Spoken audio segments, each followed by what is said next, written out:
সরকারকে বলবো ফ্যাসিবাদের এই দশকে আগামী 24 ঘন্টার মধ্যে গ্রেফতার করতে হবে। জিএম কাদেরকে গ্রেফতার করতে হবে। রাশেদ খান মেনন, হাসানুল হক ইনু গ্রেফতার হয়েছে, কিন্তু এখনো পর্যন্ত জিএম কাদের কেন গ্রেফতার হচ্ছে না? কালকে একটি সফল প্রোগ্রাম আমরা শাহবাগে শেষ করেছি।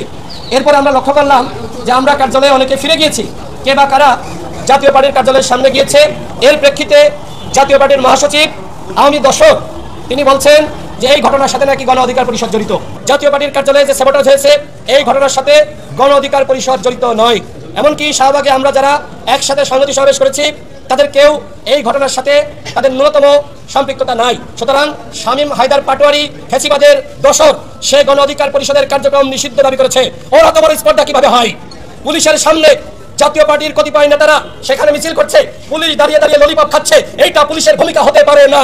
এবং আমাদের কাছে স্পষ্ট তথ্য রয়েছে জাতীয় পার্টিকে আগামীতে বিরোধী দল বানাতে বাংলাদেশের একটি মহল এবং ভারতীয় যারা এজেন্ট রয়েছে তারা তৎপর। স্পষ্ট ঘোষণা, বাংলাদেশে আগামী থেকে সরকারি দল হবে, কে বিরোধী দল হবে এদেশের জনগণ সিদ্ধান্ত নিবে। প্রশাসনের কেউ, গোয়েন্দা সংস্থার কেউ, সরকারের কেউ, এমনকি ভারতের কেউ এ বিষয়ে ন্যূনতম নাক গলাতে পারবে না। শামীম হায়দার পাটোয়ারি এবং জিএম কাদের তারা যখন 24 সালে নির্বাচন করে, আপনারা খেয়াল করবেন তাদের পোস্টারে লেখা যে আওয়ামী লীগ সমর্থিত এবং জাতীয় পার্টি মনোনীত, অর্থাৎ এরা ফ্যাসিবাদের একনিষ্ঠ দোসর। বাংলার মাটিতে জাতীয় পার্টি কোনো রাজনীতি করতে পারবে না, আগামীতে নির্বাচনে অংশ নিতে পারবে না, এইটা আমাদের স্পষ্ট বক্তব্য। আজকে সকালে আমি নুরুল হক নূরকে দেখতে এসেছি।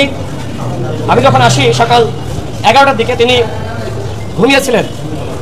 এর পরবর্তীতে তিনি 12:30টার দিকে যখন ঘুম থেকে উঠেছেন আমি তার কাছে গিয়ে বসেছি এবং আমি দেখেছি যে তিনি যখন একটু বসার চেষ্টা করছেন, তার যখন কাশি আসছে, কাশির সাথে তার ব্লিডিং হচ্ছে।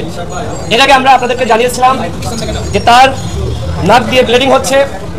এখনো পর্যন্ত নুরুল হক নূরের শারীরিক অবস্থার কোনো উন্নতি হয়নি। নুরুল হক নূরের শর্ট টাইম মেমোরি লস হচ্ছে। তিনি যখন কথা বলতে যাচ্ছেন কথা তিনি পুরোপুরি শেষ করতে পারছেন না, মানে অগোছালোভাবে কথা বলছেন।